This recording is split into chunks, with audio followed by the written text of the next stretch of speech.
Firman Tuhan yang barusan kita baca, ini adalah tulisan Rasul Paulus kepada jemaat di kota Tesalonika.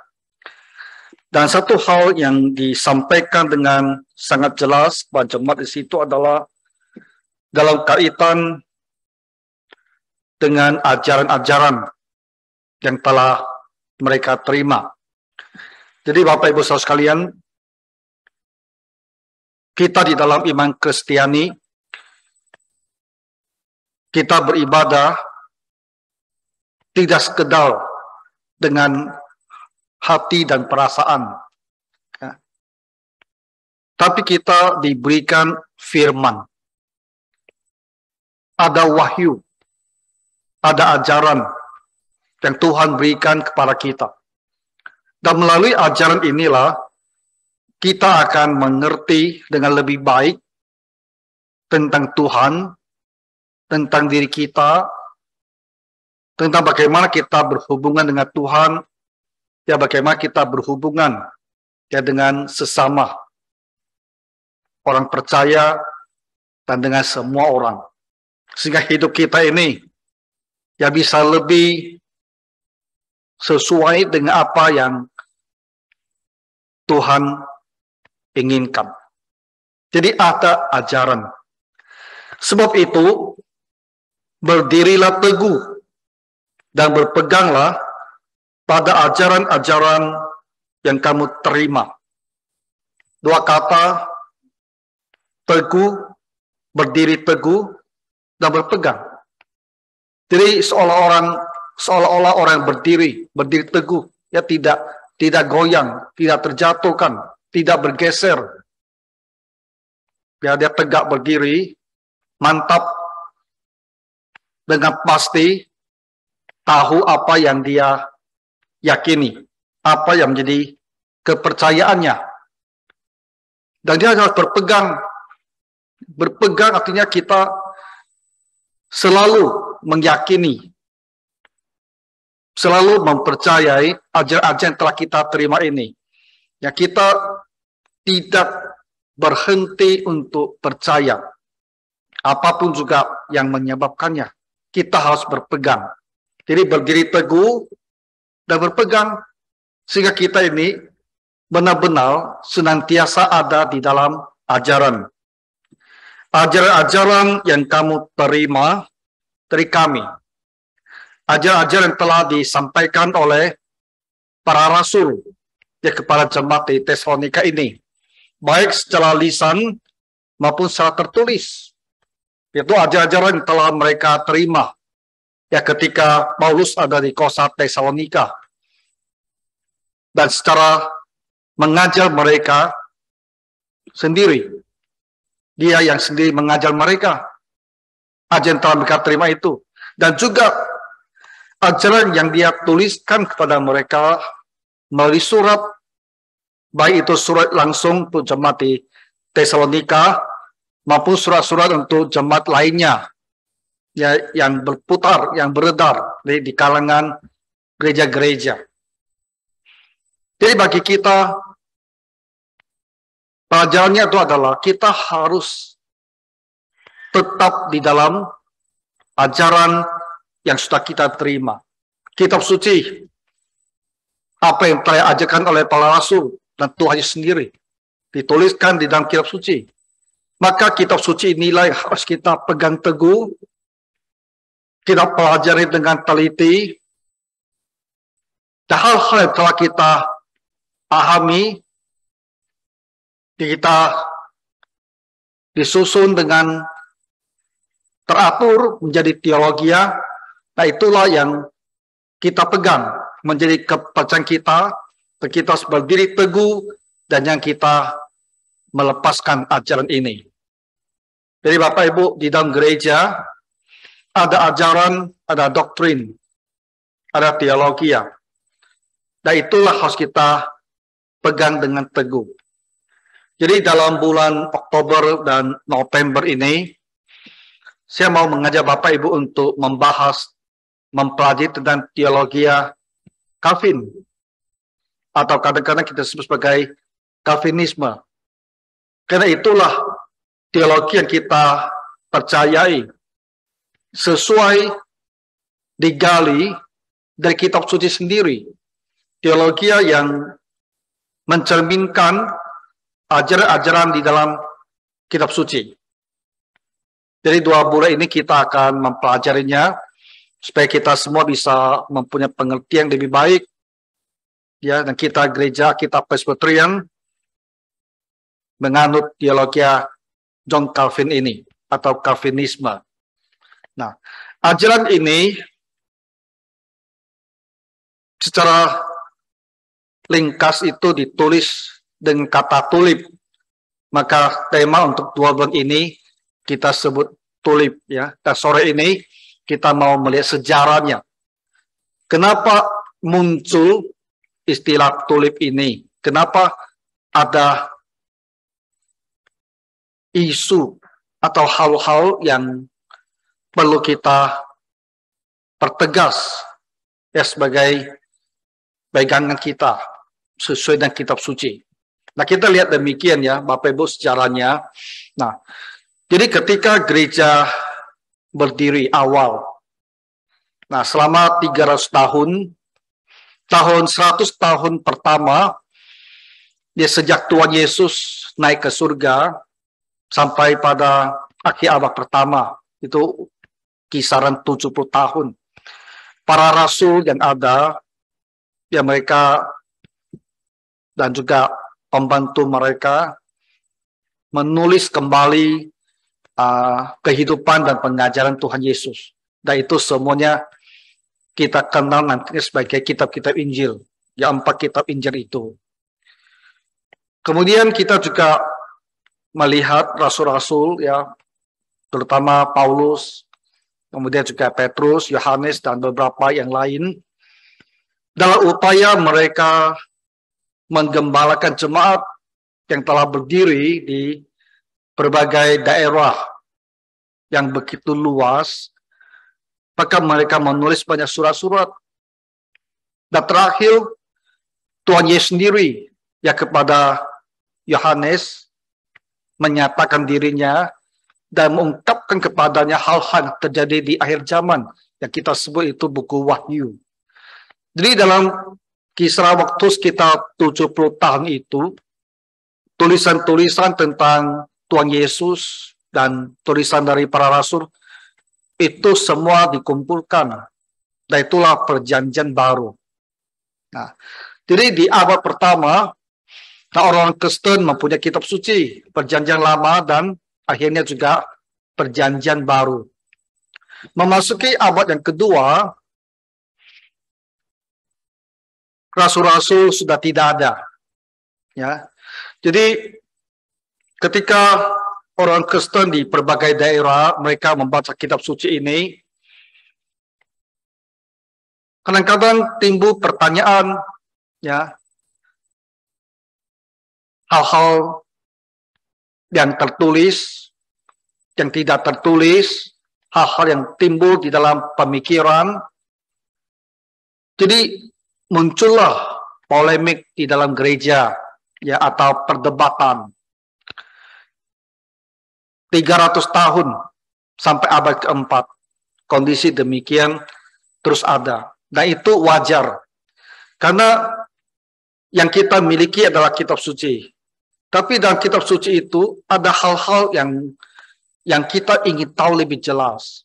Dan bulan-bulan lalu kita membahas tentang Tritunggal, ya. Contohnya orang bertanya, Yesus itu ada anak Allah. Jelas sekali firman Tuhan mengatakan demikian. Tapi Allah, Bapa ada Allah. Allah anak juga ada Allah. Jadi bagaimana hubungan keilahian dan Bapa dan anak? Nah, hubungan seperti ini itu tidak dijelaskan dalam kitab suci. Sehingga orang Kristen bertanya bagaimana hubungannya. Nah, ketika ada pertanyaan, tentu orang yang menjawabnya bisa mempunyai pandangan berbeda. Jadi butuhlah waktu hampir 300 tahun itu, ya. Pertanyaan-pertanyaan itu ditanyakan, diperdebatkan, sampai akhirnya dipahami bersama mana pandangan yang tepat, ya, menurut kitab suci. Banyak isu, banyak hal yang bicarakan. Contoh kan seperti Tritunggal. Lalu hubungan Yesus dengan Bapa, hubungan dengan Roh Kudus bagaimana? Apakah Tuhan Yesus punya dua kehendak atau satu kehendak? Itu banyak hal-hal yang diperdebatkan. Tapi tidak apa, itu memang harus terjadi. Ya, karena ketika rasul-rasul sudah tidak ada lagi otoritas yang ditanya, yang dengan dijawab sudah bisa diselesaikan, diputuskan isunya. Ketika rasul tidak ada, yang ada hanyalah para penulis mereka. Jadi ketika timbul pertanyaan ini, pasti harus ada perdebatan. Dan dalam gereja kita sebut sebagai polemika. Nah, jadi kita lihat dalam 300 tahun sampai abad keempat, ya, ada hal-hal demikian terjadi. Di samping itu juga gereja masih di dalam masa penindasan. Dari waktu ke waktu, pemerintah Romawi akan menindas orang Kristen. Jadi masa yang sulit. Nah, memasuki abad yang keempat, ya, ketika agama Kristen telah menjadi agama resmi negara, Kaisar telah menjadi orang Kristen, maka begitu banyak orang masuk Kristen, masuk gereja.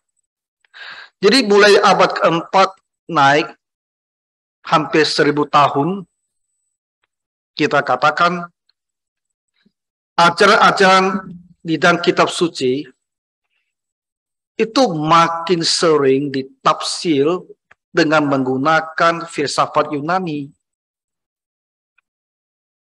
Dan itu juga satu hal yang tak bisa dihindari, saya rasa. Ketika begitu banyak orang yang tak bertobat menjadi Kristen, dan mereka begitu memuliakan filsafat Yunani, maka ketika mereka menjelaskan firman Tuhan, mentafsirkan firman Tuhan, pasti mereka menggunakan latar belakang pandangan filsafat mereka itu. Tak abad berganti abad, gereja menjadi semakin duniawi, semakin bobrok, mencintai harta kekayaan, mencintai kekuasaan. Dan mereka berkuasa sekali gereja. Eropa itu semua itu dikendalikan oleh gereja. Kaisar pun dilantik oleh gereja. Bayangkan kekuasaannya itu. Dan saya sebut kemarin di Kebaktian Pagi beberapa minggu lalu, tahun 800, ketika Kaisar Karel dilantik ke Kaisar, itu Paus itu yang melantik dia. Berarti Paus, gereja Katolik itu lebih di atas kekaisaran. Dia melantik kaisarnya. Itu tahun 800. Jadi 1000 tahun yang sulit sekali. Sehingga teologi itu kita sebut sebagai teologi skolastik. Ya, teologi skolastik. Teologi yang bukan sepenuhnya berdasarkan kitab suci, tapi lebih banyak ditafsirkan dari sudut pandang filsafat Aristoteles. Jadi 1000 tahun itu gereja berteologi seperti itu, mengajar seperti itu. Kita kehilangan ajaran yang sesungguhnya dari kitab suci. Sepanjang 1000 tahun itu, ya terutama 2-3 tahun menjelang reformasi, ya kita melihat ada tokoh-tokoh di dalam gereja yang berusaha untuk memperbaharui gereja, tapi tak pernah bisa berhasil. Sampailah pada abad ke-16, ketika Martin Luther, ya, dengan jelas menemukan kembali di dalam kitab suci ajaran bahwa orang beriman, orang hidup itu oleh karena iman, bukan karena perbuatan baik, bukan karena apapun, tapi karena iman. Martin Luther. Nah, jadi Martin Luther ini adalah seorang pendobrak yang membuka jalan kembali ke kitab suci. Tokoh besar abad ke-16. Tetapi tugas untuk menyusun dengan sistematis teologianya Protestan itu masih menunggu 20 tahun kemudian. Atau lebih tepat dikatakan menunggu John Calvin yang usianya 20 tahun lebih muda daripada Martin Luther. Kita tidak mau mengatakan bahwa Martin Luther tidak meninggalkan sebuah teologi. Mereka meninggalkan teologi tersebut gereja Lutheran, teologi Lutheranisme ada.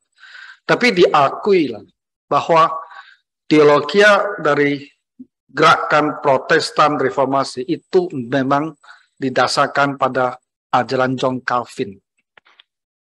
John Calvin di usia 27 tahun, masih sangat muda, 27 tahun. Dia telah menulis dasar-dasar teologianya gereja Reform, gitu, gereja Protestan. The Institute of the Christian Religion. Di Indonesia diterjemahkan dengan judul Institutio, ya, BPK yang terbitkan, BPK Gunung Mulia, ya, yang terbitkan.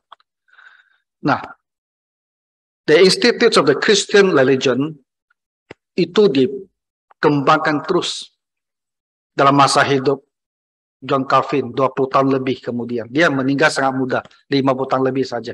Jadi dua jilid tebal sekali. Ya, tebal sekali. 2 jilid. Dan disitulah dijelaskan teologianya orang Kristen menurut kitab suci. Dan karena John Calvin yang merumuskan semuanya ini, maka disebut teologi Calvin. Kadang-kadang kita sebut sebagai Calvinisme. Jadi kita lihat bahwa dari proses sejarahnya 1000 tahun yang gelap, yang lebih banyak filsafatnya daripada teologi, itu akhirnya didobrak dan muncullah gereja Protestan. Martin Luther pemimpinnya. Tapi Martin Luther tidak begitu menyusun teologianya Protestan ini.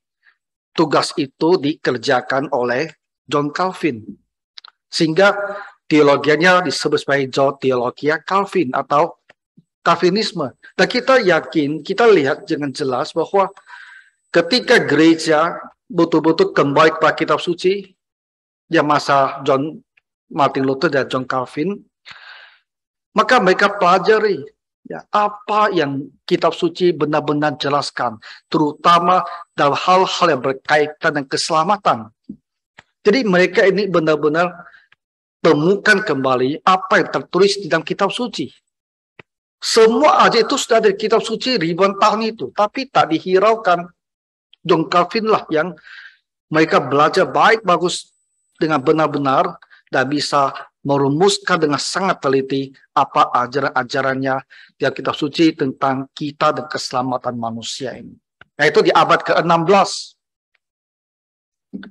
Bapak Ibu, dulu apa hubungannya ini dengan topik tulip yang mau kita bicarakan? Nah, begini. Jadi John Calvin ini yang telah meletakkan teologi Reform, ya, di tahun sekitar 1530-an sampai dia mati, dilanjutkan oleh para penerusnya. Itu semua adalah orang-orang yang mengajarkan teologi Reform, Calvinisme atau teologi Calvin. Dari Prancis, ya, John Calvin itu ada di Prancis. Teologi itu berkembang ke Eropa, itu termasuk sampai juga ke Belanda, ya, negeri Belanda. Di tahun-tahun ketika Belanda itu masuk ke Indonesia, ya, di tahun 1600-an, di Eropa sendiri, di Belanda sendiri itu terjadi perdebatan yang sangat hebat sekali, perdebatan sangat keras sekali tentang ajaran John Calvin. Nah, ada seorang bernama Jacob Arminius. Ini nama yang harus kalian tahu juga. Jacob Arminius. Ini orang baik juga, Bapak Ibu. Ya, di dalam gereja, ketika ada polemik ya, itu bukan antara orang baik sama orang jahat. Bukan. Itu sama-sama ada orang baik. Hanya ketika mereka mencoba untuk memahami kitab suci dengan sebaik-baiknya, kadang-kadang mereka bisa beda pandangan. Jadi Jacob Arminius, ini adalah seorang profesor teologi ya di Universitas Leiden di Belanda. Nah, pada masa itu universitas yang utamanya ya mereka itu mengajarkan teologi ya di samping humanisme. Tidak seperti sekarang, banyak sekali sains segala macam. Dulu itu teologi ya, filsafat, sastra, hukum, lebih banyak yang ke arah sosial seperti ini. Jacob Arminius adalah seorang profesor teologi ya di Leiden, dan dia adalah juga seorang Calvinis. Semua Kristen itu ada Calvinis di Belanda. Dan pada era itu hampir semua Protestan ya mereka itu lebih melihat diri sebagai Calvinis yang mengikuti teologi John Calvin. Tetapi Jacob Arminius ini dia mempunyai pandangan yang berbeda dengan John Calvin di dalam sejumlah hal. Calvin itu membicarakan teologi yang sangat luas sekali. Ya, tidak hanya urusan keselamatan, banyak isu-isu lain, hal lain juga diajarkan. Jacob Arminius melihat bahwa dalam ajaran tentang keselamatan ini dan isu-isu berkaitan keselamatan dia ada beda pandangan. Contohnya apa? Dia beda pandangan tentang doktrin pemilihan. Ya. John Calvin mengajari doktrin pemilihan. Doktrin pemilihan itu ada kitab suci. Jacob Arminius dia juga percaya pada doktrin pemilihan, bukan dia tak percaya. Tapi mereka punya pandangan yang berbeda tentang nuansa-nuansa dalam doktrin pemilihan ini. Ya. Tentang predestinasi juga dia beda pandangan dengan John Calvin. Ya. Tentang pemeliharaan orang percaya, dia juga beda pandangan. Itu Jacob Arminius. Dan dia juga mempunyai murid, mempunyai pengikut. Jacob Arminius ini, dia mati muda. Usianya 49 tahun. Dia sudah meninggal. Ya, 49 tahun itu sudah meninggal, sangat muda sesungguhnya. Jadi pengikut-pengikutnya dengan memutuskan menyusun sebuah pernyataan yang dengan tegas-tegas menjelaskan posisi keyakinan mereka tentang 5 hal yang bertolak belakang dengan John Calvin. Jadi pengikutnya seorang bernama John Uitenborger tahun 1610, yaitu 1 tahun setelah Jacob Arminius meninggal. Dia dengan teman-temannya menyusun satu dokumen yang kemudian hari disebut remonstrans atau protes. Ini adalah dokumen yang mengungkapkan protes mereka terhadap ajaran John Calvin.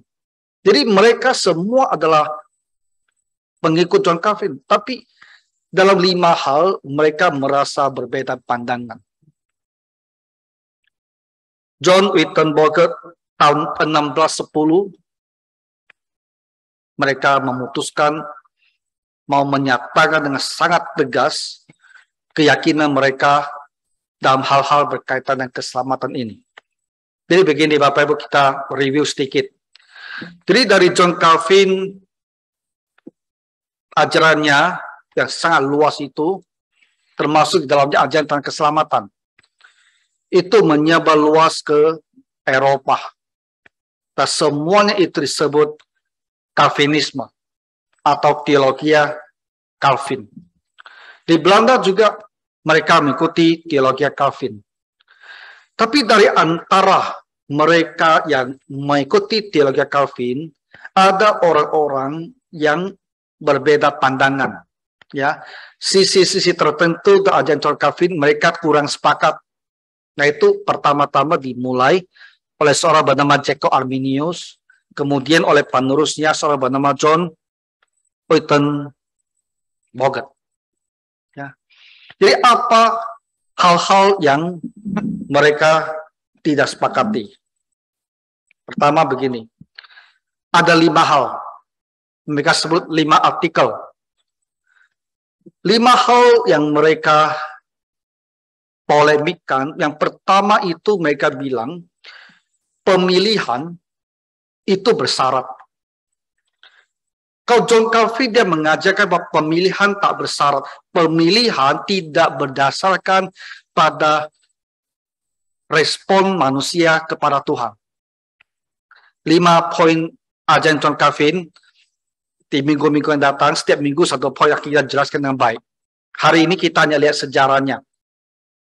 Jadi remonstrans atau mereka yang protes ini, pertama mereka mempermasalahkan tentang doktrin pemilihan. Jadi Bapak Ibu lihat gini, baik John Calvin maupun Jacob Arminius, mereka sama-sama percaya tentang doktrin pemilihan. Karena kata pemilih itu ada dalam kitab suci. Ya, Efesus pasal pertama jelas berbicara tentang pemilihan. Tapi John Jacob Arminius dan pengikutnya bilang, pemilihan itu benar ada. Tapi pemilihannya bersyarat. Apa syaratnya? Tuhan tahu mereka siapa saja yang nantinya ketika mendengar Injil, mereka akan percaya. Jadi berdasarkan hal itu Tuhan pilih mereka. Tuhan tahu kalau mereka dikasih Injil, mereka ini akan bertobat. Maka Tuhan pilih dia. Ini beda dengan ajaran John Calvin. Nah, hal pertama disampaikan oleh Jacob Arminius dan pengikutnya. Disebut conditional election. Pemilihan itu bukan sepenuhnya terlepas dari peran manusia. Ada peran.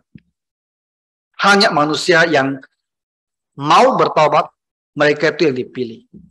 Lalu mereka bilang lagi, penembusan. Ya. Penebusan itu tidak terbatas. Penebusan untuk semua manusia. Hanya orang yang percaya nantinya yang selamat. Tapi penebusan adalah untuk semua manusia. Unlimited atonement. Ini berbeda lagi dengan John Calvin yang mengatakan bahwa penebusan itu untuk mereka yang dipilih.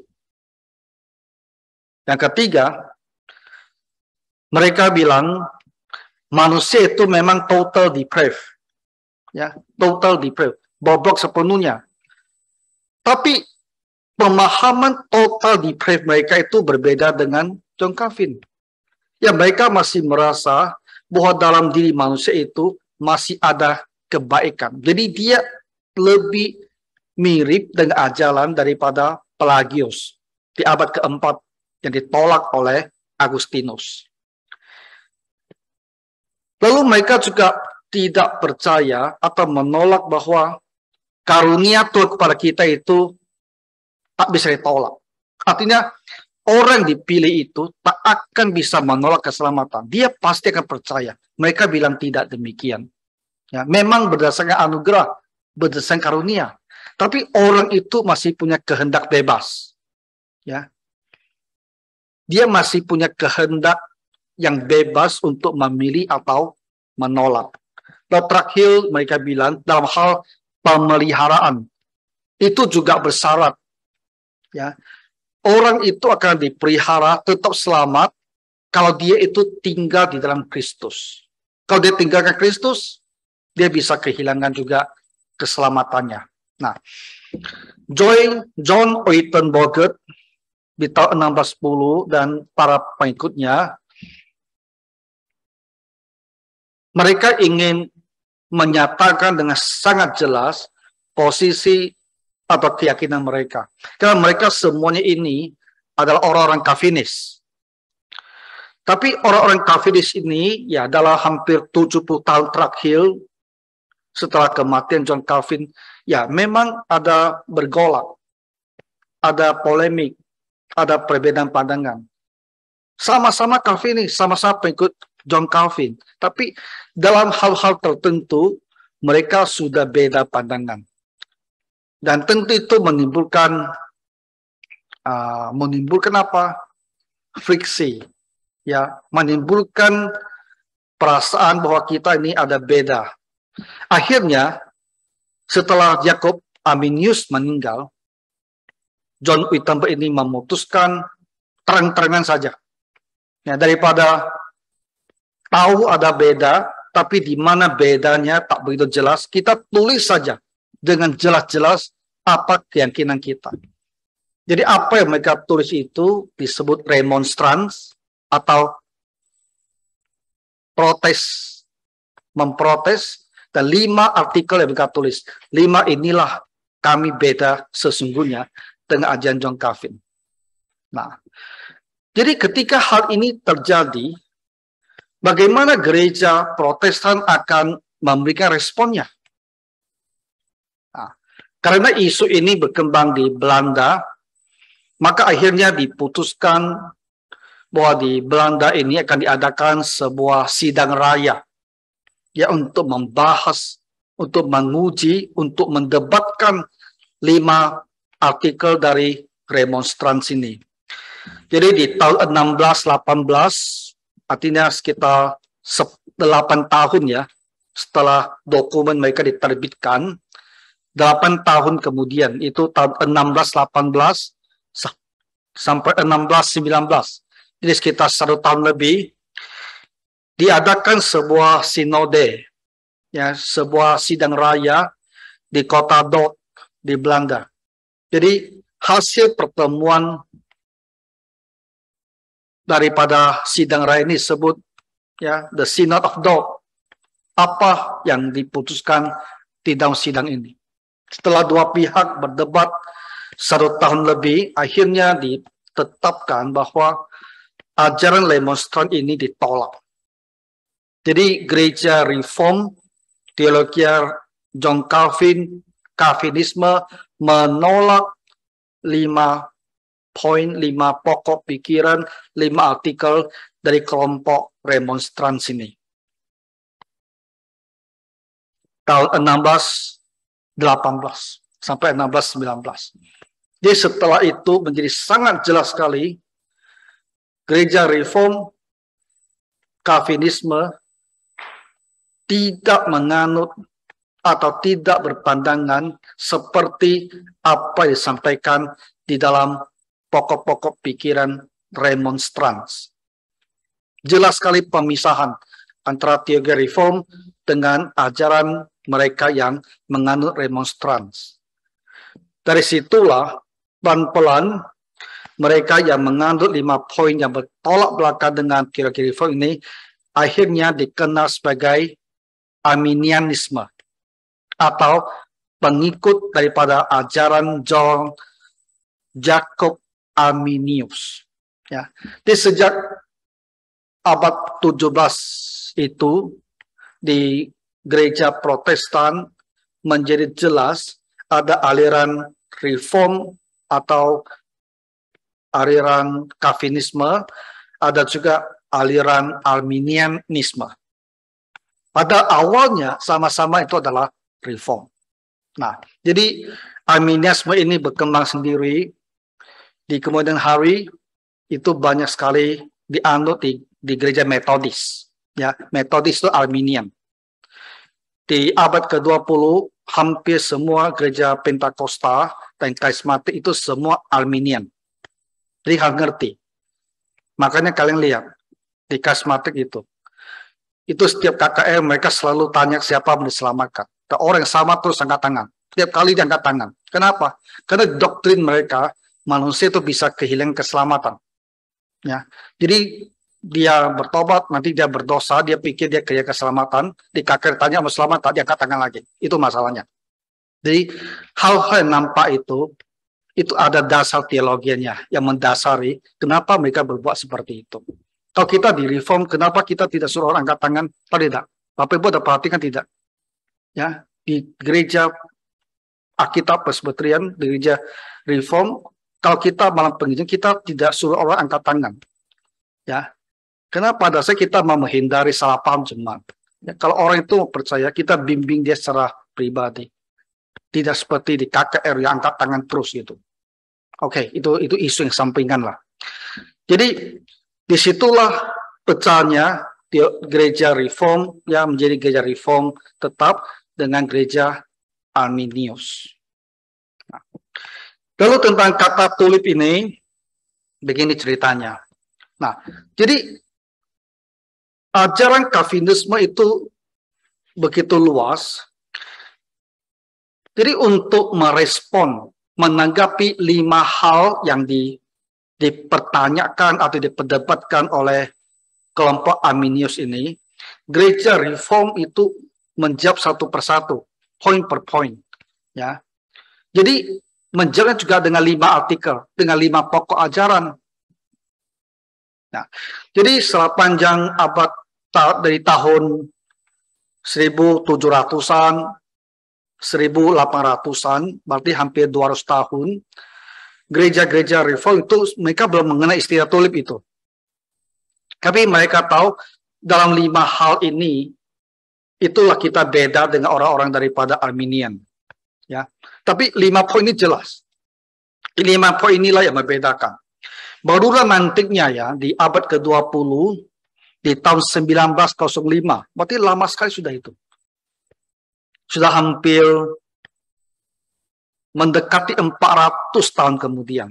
Ya, 1905, di gereja atau di satu lembaga namanya Presbyterian Union di Amerika. Waktu itu ada satu kuliah atau satu ceramah tentang ajaran John Calvin. Seorang pendeta bernama Reverend Clarence Boyd McCarthy, dia orang pertama yang menyebutkan kata tulip.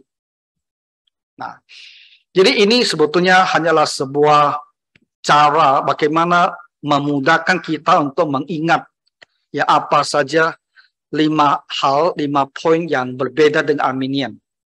Ya, jadi kebetulan sekali di Belanda yang bunga kebangsaan mereka namanya bunga tulip, ya.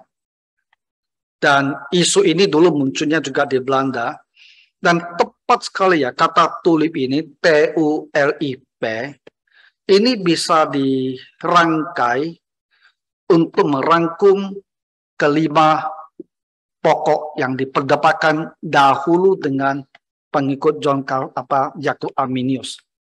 Susunannya sebetulnya urutannya berbeda, ya, urutan berbeda. Tapi karena kata tulip ini, maka 5 poin itu bisa kita susun kembali dengan urutan yang berbeda, tapi 5 poinnya sama. Jadi John Calvin mengajarkan total depravity, manusia bobrok penuh, unconditional election. Beda dengan conditional election. Limited atonement beda dengan unlimited atonement. Ya. 4, irresistible grace. Karunia yang tak ditolak. Beda dengan prevenient grace. Grace yang bisa ditolak. Dan terakhir, perseverance of the saint. Dibedakan dengan pemeliharaan bersyarat. Jadi kata tulip TULIP. Kata depannya ini ya membuat kita gampang ingat. Jadi kita hanya perlu ingat tulip. Ketika kita ingat tulip, kita ingat total depravity, unconditional election, limited atonement, irresistible grace, and perseverance of the saint. Dan 5 poin ini bertolak belakang dengan ajaran daripada Yakub Arminius. Nah itu, jadi istilah ini muncul jauh-jauh hari. Ya bukan pada saat mereka berdebat istilah muncul, enggak. Hampir 4 tahun kemudian istilah baru muncul. Dan ini muncul Karena ditemukan bahwa kata tulip ini tepat sekali menggambarkan doktrin-doktrin yang dipermasalahkan. Dan kata tulip ini juga nama bunga di Belanda. Jadi orang jadi gampang seingat Belanda artinya tulip, tulip artinya 5 poin ini. Ya. Dan kata tulip ini, kata tulip ini akhirnya dipopulerkan oleh sebuah buku yaitu The Reformed Doctrine of Predestination. Ajaran reform tentang predestinasi yang ditulis oleh Laurent Butner. Ini salah satu tokoh besar ya dalam era di abad ke-20 di teologi reform. Oke, jadi Bapak Ibu, kalau kita bertanya sejarahnya tulip, kenapa ada tulip? Tadi sudah saya jelaskan ya. Kenapa muncul ya perbedaan pandang itu, di mana letak bedanya, dan kemudian bagaimana kata tulip itu sendiri muncul dan menjadi terkenal sampai masa kita sekarang. Nah, itu sejarahnya. 5 minggu ke depan, setiap minggu kita bahas satu poin ya dari tulip ini, sehingga Bapak Ibu bisa tahu dengan jelas kenapa gereja kita Presbyterian, kenapa gereja Reform percaya kepada tulip ini, di mana dasar-dasar teologianya. Ya, Tuhan kiranya menolong kita semua. Mari kita berdoa. Tuhan Bapa Surgawi, bantulah kami untuk bertekun di dalam mempelajari kitab suci, sehingga kami bisa memahami ajaran dengan benar dan menyusun teologi secara benar, sesuai dengan ajaran dalam kitab suci ini. Berkatilah semua jemaat-Mu Tuhan yang suka akan firman-Mu. Dalam nama Tuhan Yesus kami berdoa. Amin.